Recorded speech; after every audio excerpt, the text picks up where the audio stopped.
जय श्री कृष्ण।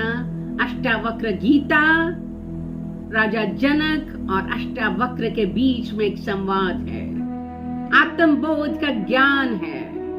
इसका एक एक सूत्र गागर में सागर है, हजारों मणिकों की तुलना में अमूल्य है। आज हम 5वें अध्याय का पठन करेंगे और व्याख्या करेंगे। अष्टावक्र कहते हैं, तुम्हारा किसी से भी संयोग नहीं है, तुम शुद्ध हो। तुम क्या त्यागना चाहते हो? इस अवास्तविक सम्मेलन को समाप्त करके ब्रह्म से योग को प्राप्त करो। राजा जनक के उत्तर सुनकर अष्टावक्र को विश्वास हो गया कि आत्मज्ञान को प्राप्त कर चुके हैं। वे कहते हैं, तुम क्या त्यागना चाहते हो? त्याग उसका होता है जिसे तुम अपना मानते हो। केवल देह अभिमान के कारण से ही तेरा मेरा अपना पराया का भेद है। धन दौलत महल पत्नी पुत्र रिश्तेदार छोड़ने से कुछ नहीं होगा। देह का अभिमान ही अज्ञानता है।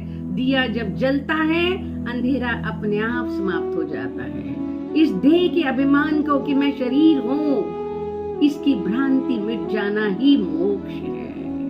अतः इसे मिटाकर मोक्ष को प्राप्त करो।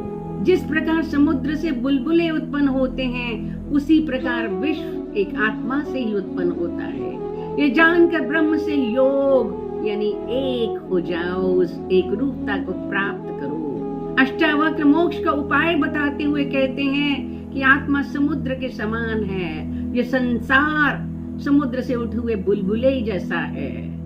जब बुलबुला टूटता है तो पानी ही बन जाता है। इसलिए संसार तुझ आत्मा से अलग नहीं है, समस्त सृष्टि एक ही है।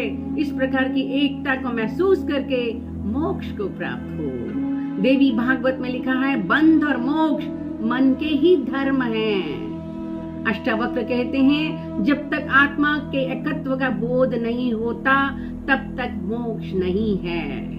यद्यपि ये विश्व आंखों से दिखाई देता है परंतु अवास्तविक है।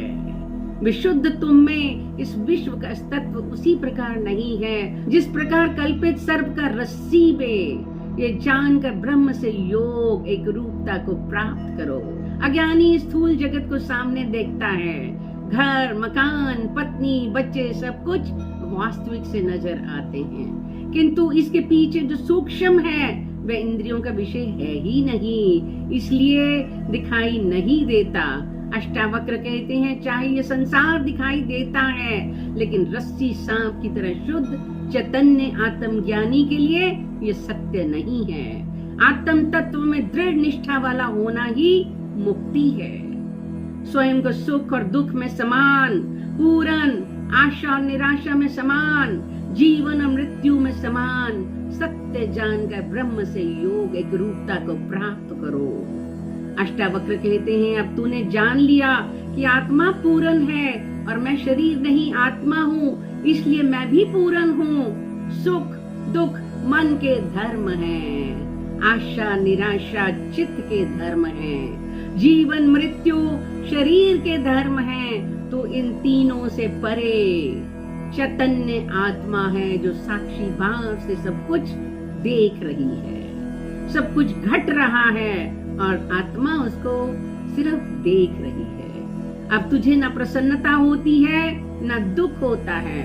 ऐसा स्थित प्रज्ञ होकर मोक्ष को प्राप्त हो। इन 4 सूत्रों में अष्टावक्र मुक्ति के 4 तरीके बताते हैं। पहला, देह अभिमान का त्याग कि हम सिर्फ देह हैं, शरीर हैं, स्थूल ही हैं। दूसरा, अद्वैत आत्मा का बोध। अद्वैत माने अब 2 नहीं है, परमात्मा और आत्मा एक है, शरीर सिर्फ दिखाई देता है। तीसरा, जगत की भ्रांति का त्याग। ये जीवन संसार वास्तविक नहीं है, इस बात को हमें समझना है। ये सब अवास्तविक है, भ्रांति है, सिर्फ दिखाई देता है। चौथा, द्वंद्वों में समत्व बुद्धि का होना। जीवन में सुख दुख आते हैं पर हमें उनके साथ सुखी या दुखी नहीं होना। समबुद्धि और साक्षी भाव से देखें तभी मोक्ष की प्राप्ति होगी और ब्रह्मा से एक रूप होंगे। जय श्री कृष्ण।